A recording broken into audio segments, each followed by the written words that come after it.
नमस्कार, स्वदेश विशेष देख रहे हैं आप। मैं हूं आपके साथ प्रशांत पांडे।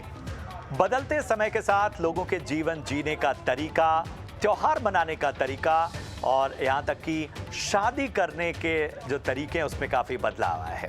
आजकल किसी के पास काम को करने के लिए ज़्यादा वक्त तो है नहीं, तो लोग शादियों की प्लानिंग भी एक तरह से बड़े ही प्रोफेशनल अंदाज में करते हैं।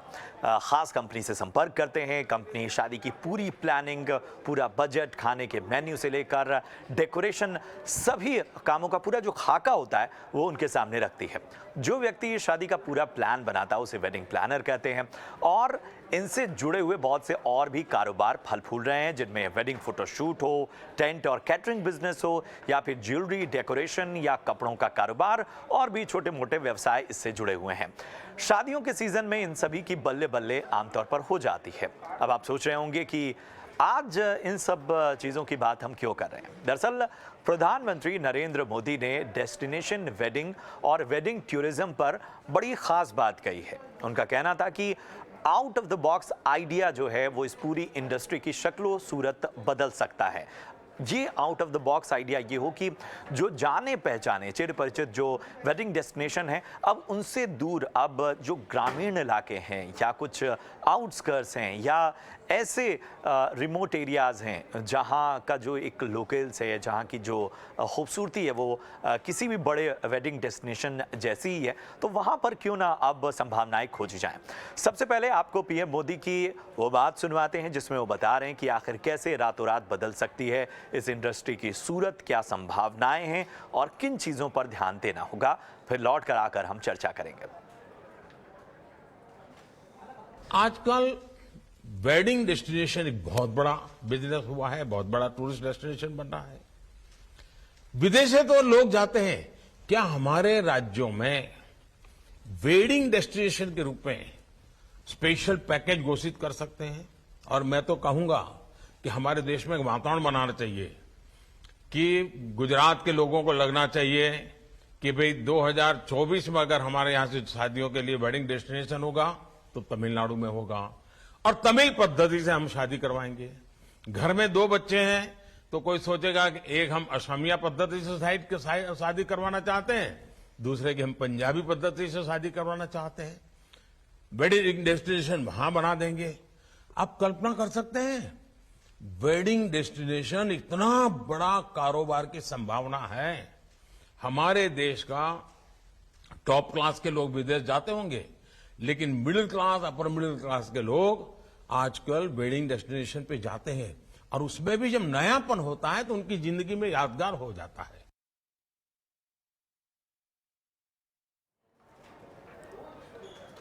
तो सुना आपने कि किस तरह से प्रधानमंत्री नरेंद्र मोदी ने बताया कि जो एक सांस्कृतिक जो हमारी पूरी विरासत है और उसका एक्सचेंज करके, और इसके साथ ही जो हमारे ग्रामीण अंचल है वहाँ पर किस तरह से हम संभावनाएं खोजकर जो ये वेडिंग बिजनेस है, वेडिंग टूरिज्म है, इसको और ज़्यादा बेहतर बना सकते हैं। और यहाँ संभावनाओं से भरा पूरा संसार है। और इससे पहले कि हम अपने मेहमानों का रुख करें, अपनी इस चर्चा को आगे बढ़ाएं, आपको ज़रा एक आंकड़ा दिखाते हैं ग्राफिक्स के जरिए। एक आंकड़ा, जिन आंकड़ों को देखकर आप समझ पाएंगे कि भारत में शादियों का जो बाजार है ये आखिर कितना बड़ा है और क्यों प्रधानमंत्री नरेंद्र मोदी इस बाजार में नए प्रयोगों और संभावनाओं की बात करें। तो देखिए कि भारत में जो शादियों की संख्या है वो 1 करोड़ के करीब है। जी हाँ, और हर साल जो है ये संख्या बढ़ रही है। इंडस्ट्री के साइज़ की हम बात करें तो ये 3,75,000 करोड़ की साइज इंडस्ट्री की है।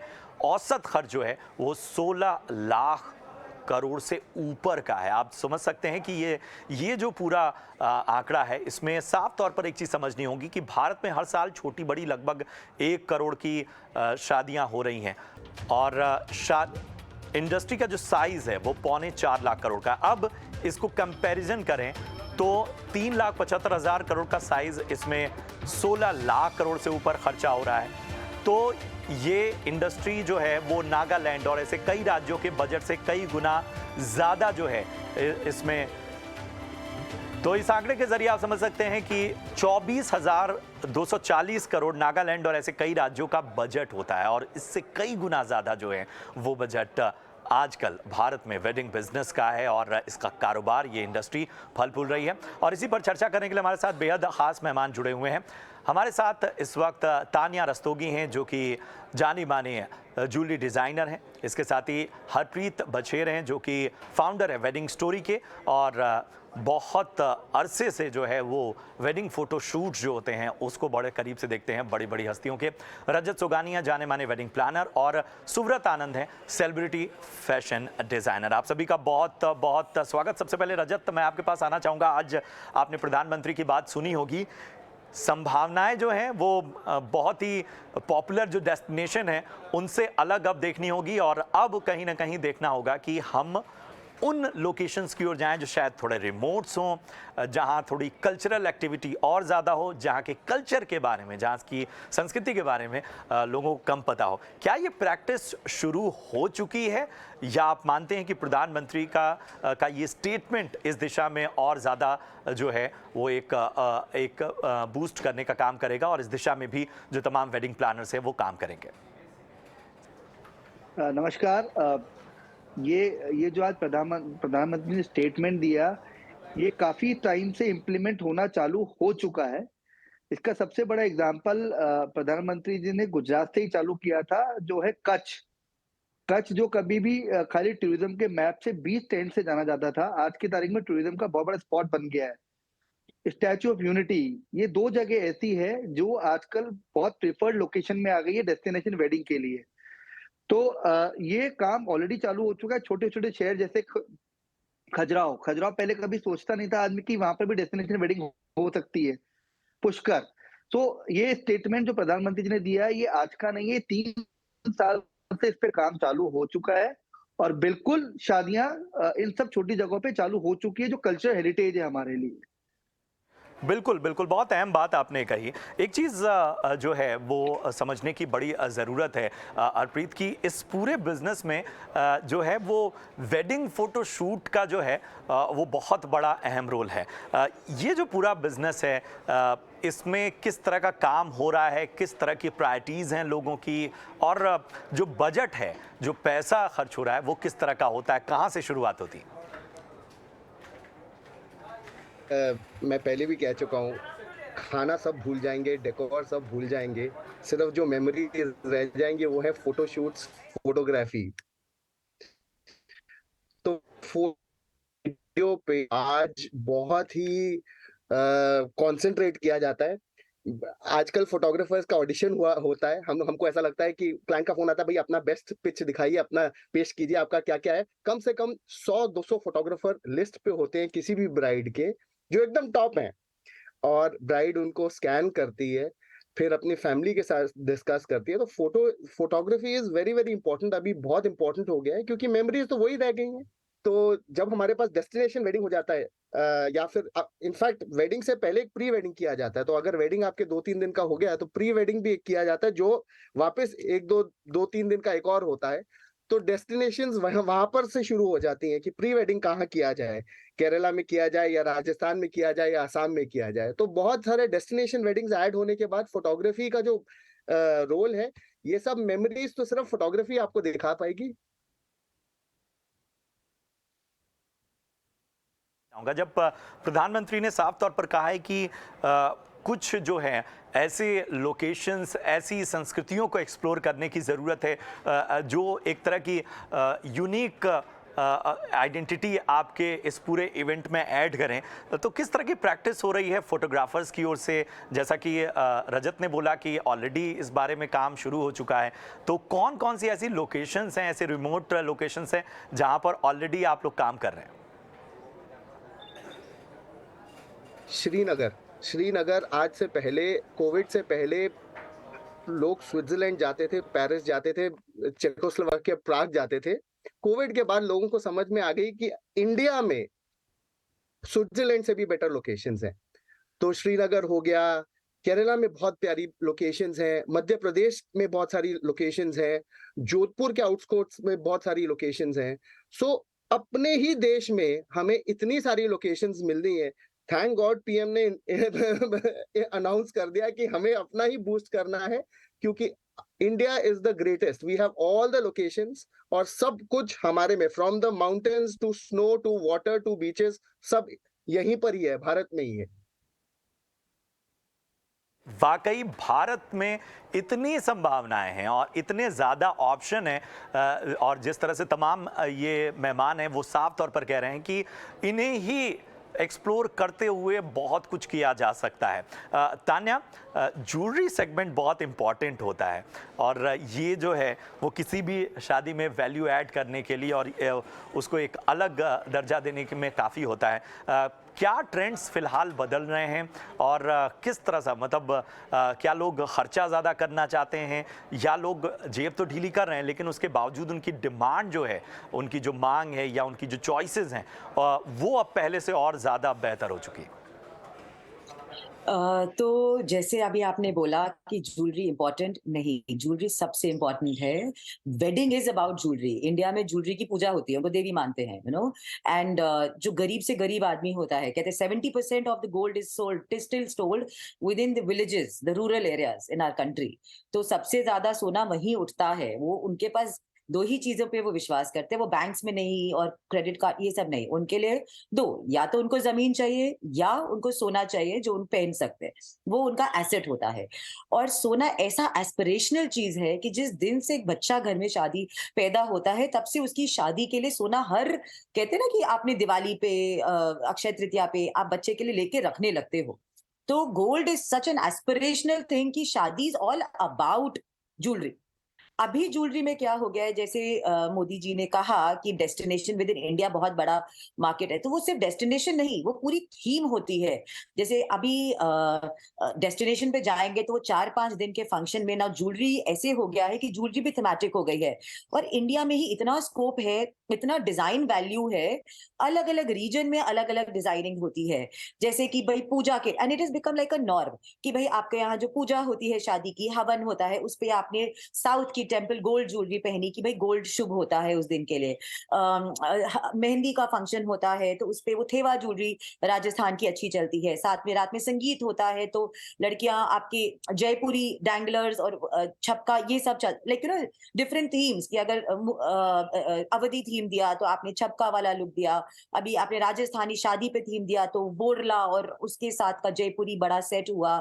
कॉकटेल उसके बाद रिसेप्शन नेक्स्ट डे होता है या एक दिन पहले होता है, तो उसके संग then you have to wear diamonds. अभी डायमंड्स में भी क्या हो गया है कि आजकल नई चीज चल गई है कि पेस्टल ज्वेलरी बहुत चल गई है कि रशियन एमरल्ड स्टोन है या कैल्सिडनी है, पेस्टल कलर के स्टोन्स के साथ डायमंड ज्वेलरी। तो ये इतना वैरायटी है कि सिर्फ शादी की ज्वेलरी नहीं, अभी शादी के जो 6 फंक्शंस हैं उसकी सबके लिए आपको ज्वेलरी चाहिए। अच्छा, कोविड ने एक चीज समझा दिया है कि बाकी सब जो चीजें आप करते हैं शादी में वो एक्सपेंस है, होके चला गया, खत्म हो गया। शादी में ज्वेलरी ही एक ऐसा एक्सपेंस है जो आपने एक्सपेंस भी कर लिया, आपने अपना शौक भी पूरा कर लिया, आपके फोटो में आप सुंदर भी आ गए, लेकिन आपने जितने पैसे खर्चे थे वो उतने आपके घर में रहे और वो आपके शायद भड़के ही रहे। और जिस तरीके से सोने ने पिछले साल आप देखें 26% के आसपास रिटर्न दिया, इट्स अ वूपिंग रिटर्न। तो वो आपके बच्चे को आपने कई, अब जैसे शादियों की साइजेस छोटे हो गए हैं, शादियों के फंक्शंस में एक्सपेंसेस बड़े हो गए पर साइजेस छोटे हो गए, बिकॉज डेस्टिनेशन पे आप थोड़े लोगों को ले जाते हैं तो आप एक्सपेंडिचर और अदर थिंग्स इतना नहीं करते, आप अपने ऊपर ज्यादा खर्च करते हैं और आप अपनी ज्वेलरी पे, जो कि आपका एक इन्वेस्टमेंट भी है। तो गोल्ड में अगर आप देखें तो 50% is jewellery and 40% is investment based. तो जो जब आपकी शादी के लिए ट्रूजो में लिया जाता है तो वो इन्वेस्टमेंट सोच के ही लिया जाता है कि एक सोने का सेट होना जरूरी है। तो I think without jewellery any wedding is definitely incomplete, but specially destination wedding, क्योंकि उसमें इतने फंक्शंस के लिए आपको हर बार डिफरेंट लोग और थीम होते हैं, इट इज डेफिनेटली इनकम्प्लीट।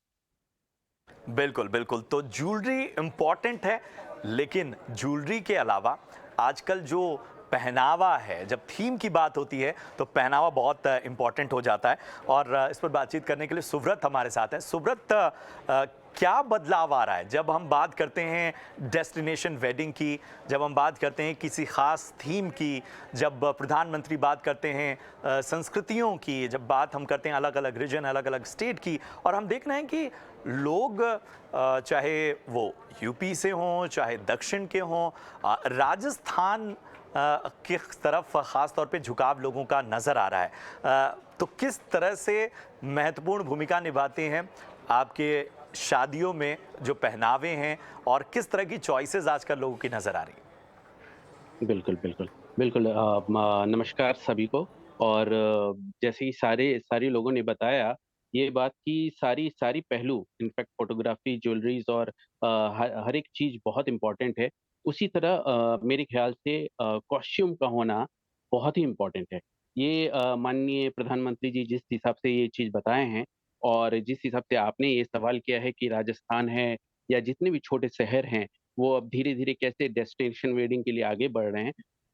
देखिए, ये एक बहुत अच्छा बदलाव है और ये देखा जाए तो ये आज का बात नहीं है, करीबन पिछले कई सालों से लोगों में ये एक जागरूकता जैसा या एक चेंज आना बहुत लाज़मी है, क्योंकि ये हमारा पहनावा सिर्फ़ हमारे तक ही लिमिट नहीं है। हम इस ये बॉलीवुड ले लें या फिर सेलिब्रिटी ले लें या आज की बॉलीवुड इंडस्ट्री ले लें, सबसे इंस्पायर होती है हमारी पूरी जनता। और जिस हिसाब से हमारे बॉलीवुड का रुख मुड़ता है, उसी हिसाब से हमारी जनता भी उसी तरफ रुख मोड़ती है। तो ये मैंने देखा है और ये जिस हिसाब से मेरे पास भी क्लाइंट आते हैं और उनका जो डिमांड मैं देख रहा हूँ दिनों-दिन, उस हिसाब से मुझे ये लगता है कि डेस्टिनेशन वेडिंग हो या फिर बहुत सारे सेगमेंट्स वाले जो वेडिंग्स आते हैं, जैसे संगीत के लिए अलग चाहिए उनको या फिर हल्दी के लिए अलग चाहिए, मैरिज सेरेमनी के लिए अलग चाहिए, रिसेप्शन के लिए अलग चाहिए।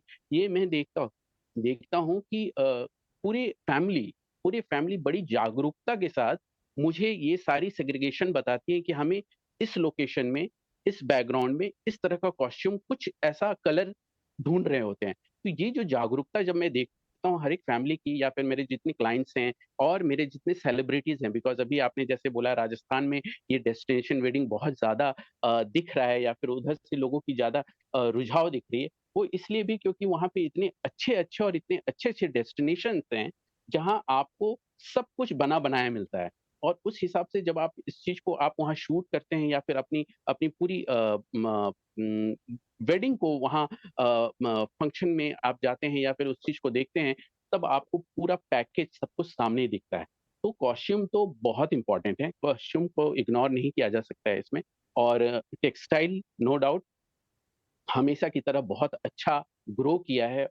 और यदि बजट की बात करते हैं कि शादियों में बजट का कॉस्ट्यूम का बहुत मायने रखता है। लोग इस पे बहुत कॉन्सन्ट्रेट करते हैं, क्योंकि कहीं न कहीं लोगों की यादगार ये एक दिन की तो चीज़ है नहीं। ये मेरे ख्याल से सभी को पता है कि शादी एक ऐसा ऐसा डे है कि हर लोग अपनी अपनी इस दिन के लिए पूरी तैयारी करते हैं। वो एक छोटे परिवार की बात कर लें या बड़े से बड़े परिवार की या सेलिब्रिटियों की बात कर लें। सब लोग इस दिन के इंतज़ार में पूरे जी-जान से काम करते हैं, जिसमें ये चाहते हैं कि हमारा परिवार, हमारे जो ब्राइड एंड ग्रूम है वो सुंदर दिखें, पूरी फैमिली अच्छी दिखे। तो उनका जो डेस्टिनेशन वेडिंग होता है वो पूरी वेल प्लान होता है। और इस बात को सुनकर जो पीएम जी ने हमारे सामने आज इस बात को रखा है, वो सुन के मुझे भी बहुत खुशी हुई है। और as far as my client is concerned, सारे लोग कॉस्ट्यूम को लेके बहुत कंसर्न होते हैं। उनका फिटिंग इम्पोर्टेंट होना चाहिए, उनका कलर कॉम्बिनेशन इम्पोर्टेंट होना चाहिए, उनकी फैब्रिक इतनी सूदिंग होनी चाहिए, इतना कंफर्टेबल होना चाहिए कि वो बहुत कंफर्टेबल रहें ऑन स्टेज सभी लोगों के सामने। और बहुत बहुत सारी चीज़ें हैं, उन सारी चीज़ों को हम लोगों को पूरा करना पड़ता है। और इसमें मुझे बहुत खुशी के साथ ये मैं बोलना चाहता हूँ कि लोग इसमें बहुत ध्यान दे रहे हैं, वो छोटे लोग हों या बड़े लोग। सभी लोग बड़े मज़े से इस चीज़ को मुझसे डिस्कस करते हैं, मेरी टीम से डिस्कस करते हैं और फिर सारी चीज़ें होती हैं। बिल्कुल, बहुत अहम बात आपने कही। और रजत, इन्होंने सेलिब्रिटीज़ का ज़िक्र किया, तो बड़ी दिलचस्पी होती है आम लोगों में भी कि साहब जिस तरह से सेलेब्स अपनी शादी को प्लान कर रहे हैं, वो भी अपनी शादी को प्लान करें।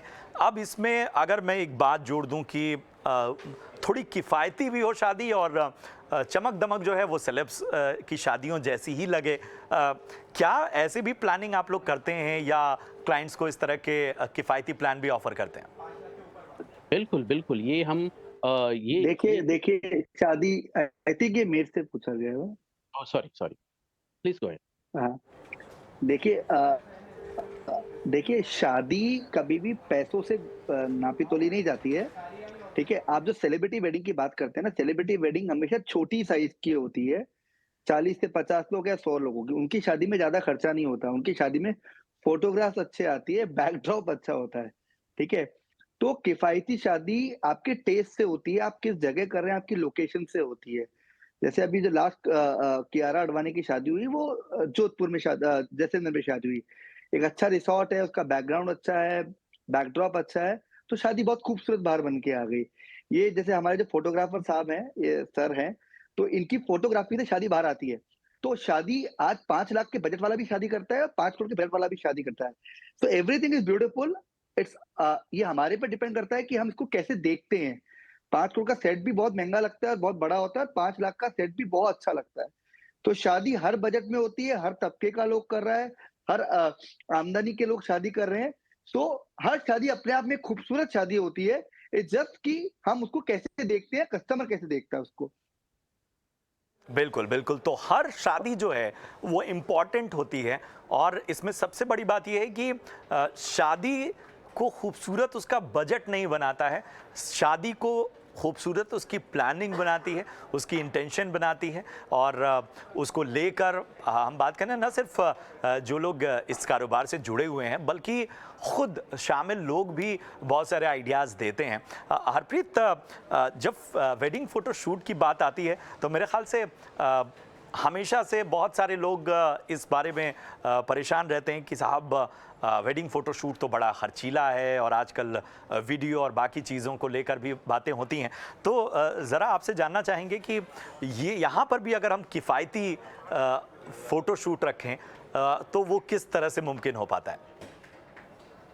देखिए, ऐसा है कि हर आदमी, पहले तो मैं आपको एक बात बताऊँ, फोटोग्राफर आज फोटोग्राफर नहीं रहा, वो फैमिली मेंबर बन जाता है। तो फोटोग्राफर वैसा होता है कि जैसे अभी कॉस्ट्यूम की बात हम कर रहे थे, मैं बड़ी इंटरेस्टिंग कहानी कि एक क्लाइंट का फ़ोन आया, कहते हैं, "आप हल्दी के लिए क्या पहनेंगे? आपकी टीम क्या पहनेगी?" तो हमने बोला, "क्या पहनेगी?" मतलब समझ नहीं आया बात। कहता, "हम चाहते हैं कि जो हल्दी का आउटफिट हम अपनी गेस्ट के लिए बनवा रहे हैं, पूरे गेस्ट ने एक ही हल्दी का आउटफिट पहना पहना है। मेरे पेज पे वो रील भी है। मतलब 50-60 लोग एक ही आउटफिट पहन रहे हैं, तो वो फोटोग्राफर्स के लिए भी वही सिलवाना चाहते थे। तो अब ऐसा है कि फोटोग्राफर अब फोटोग्राफर नहीं रहा है। जहाँ पर वो एक फैमिली मेंबर बन गया है। अब फै और वो एक एक्सपीरियंस क्रिएट करने जा रहा है। देखिए, फोटोग्राफी का बजट इसलिए ज़्यादा होता है कि बहुत मेहनत का काम होता है। अगर आपका 9 बजे का फंक्शन है, तो भैया फोटोग्राफर को तो 7:30-8 बजे आके बैठ जाना है वहाँ पर, और आपका रात को 12 बजे खत्म हो गया, फोटोग्राफर अपने घर पे सिर्फ 3 ही बजे जा पाएगा, क्योंकि सुबह अगले दिन वापस 7 बजे आना है। तो जो बजट्स हैं, हम लोग अपना बेस्ट ट्राई करते हैं कि क्लाइंट को समझाएँ कि इतने बजट में ये पॉसिबल है, इतने बजट में ये पॉसिबल है। बाकी अगर क्लाइंट एक बारी समझ जाता है और वो देखता है कि मेरी वेडिंग डेस्टिनेशन इतनी प्यारी है, डेकोर इतना प्यारा है, नंबर ऑफ गेस्ट हमेशा कम हो जाते हैं डेस्टिनेशन के लिए, क्योंकि अब वो पूरी गाँव को नहीं बुलाना चाहते। अब वो ट्रेंड चेंज हो गया। गाँव को नहीं बुलाना चाहते, अपने कुछ चुनिंदा लोग, 50-60 लोग, जैसे आपने बोला 100 लोग, मैक्सिमम 150 लोगों के साथ वेडिंग डेस्टिनेशन में करते हैं, क्योंकि वो एक वेकेशन करके एन्जॉय करना चाहते हैं। तो इसीलिए, क्योंकि कम गेस्ट हो जाते हैं, तो क्लाइंट का ये भी होता है कि फोटोग्राफी पे इतना खर्चा क्यों हो रहा है? बट ये अदर वे अराउंड है, क्योंकि कम गेस्ट है, वो सब इम्पोर्टेंट है, तो सब एक्सप्रेशन लेना ज़रूरी है। तो हम अपना क्लाइंट को बस यही बोलते हैं कि आप जितना भी बजट दें, बजट डज़ नॉट मैटर, प्यार मैटर्स। हमने बहुत बड़े-बड़े बजट को ना बोल दिया है, क्योंकि क्लाइंट ऐसा समझता है कि भाई एक बार दे दिया तो ये फोटोग्राफर तो मेरी संपत्ति है। तो छोटा से छोटे बजट में हमने सबसे प्यारी वेडिंग्स की हैं। So budget does not matter, what matters is the love and the vibe, प्यार। बात आपने कही। तान्या, समय कम है मेरे पास, एक आखिरी सवाल आपसे मैं लेना चाहूँगा। कौन-कौन से ऐसे क्षेत्र हैं, जब हम बात कर रहे हैं कि कुछ नए लोकेशंस को तलाशिए, कुछ नई संस्कृतियों को तलाशिए, जहाँ की ज्वेलरी अभी अनएक्सप्लोर्ड है, या जहाँ के बारे में जो है वो आप सभी बहुत ज़्यादा एक्साइटेड हैं, लेकिन लोग जो हैं उसके बारे में लोगों को मालूमात कम है? Too many. India is so big. It's मतलब आप देखें, anyways हम लोग India and China accounts for 50% of the population, but India alone culturally accounts for at least half of this world's cultural identity. अभी आप, मैं एग्जांपल देती हूँ, अभी अगर हम लोग साउथ ईस्ट की तरफ जाते हैं, जैसे कि नॉर्थ ईस्ट की तरफ, मेघालय एंड ऑल, तो आप वहां पे देखें कि बड़ा टिपिकल और रेड एंड मतलब मूंगा, फिरोजा एंड मूंगा, ऑरेंज एंड टर्कोइज कलर का कॉम्बिनेशन का वो होता है।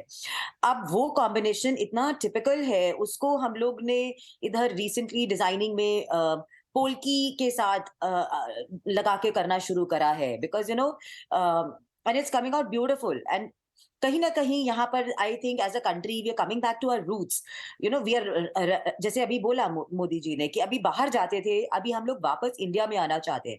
ऑल्सो एस्पिरेशनली अगर आप देखें तो वो वजह है तान्या, यही वजह है कि हम देख रहे हैं कि बहुत सारे जो हॉलीवुड स्टार्स हैं या हॉलीवुड की फिल्में हैं जो हिस्टोरिकल बैकग्राउंड में हैं, उनकी ज्वेलरी और उनके जो ट्रेडिशनल मार्क्स हैं वो सभी भारत से बनकर जाते हैं। समय कम है, इस चर्चा को मुझे यहीं रोकना होगा, लेकिन उम्मीद यही है कि हमने ऑलमोस्ट सारी चीज़ें कवर की। बहुत बहुत शुक्रिया करेंगे तान्या आपका। रजत आपका भी बहुत बहुत धन्यवाद, और तमाम हमारे जो खास मेहमान जिसमें सुब्रत आनंद भी रहे उनका भी बहुत बहुत धन्यवाद, और हरप्रीत आपका भी बहुत बहुत शुक्रिया। तो उम्मीद करते हैं आपको ये चर्चा पसंद आई हो। भारत में जो शादियां हैं वो एक फीलिंग है, एक जज्बात हैं, और इन जज्बात से बड़ा कुछ नहीं होता, इन जज्बात से बड़ा बजट नहीं होता। लेकिन जिस तरह से इंडस्ट्री फल फूल रही है, जैसा आज प्रधानमंत्री ने कहा, अब नई संभावनाओं, नई ज़मीन, नए आसमान, नई संस्कृति की ओर देखना होगा। फिलहाल पूरी टीम को दीजिए इजाज़त। आप देखते रहिए ET Now स्वदेश। नमस्कार।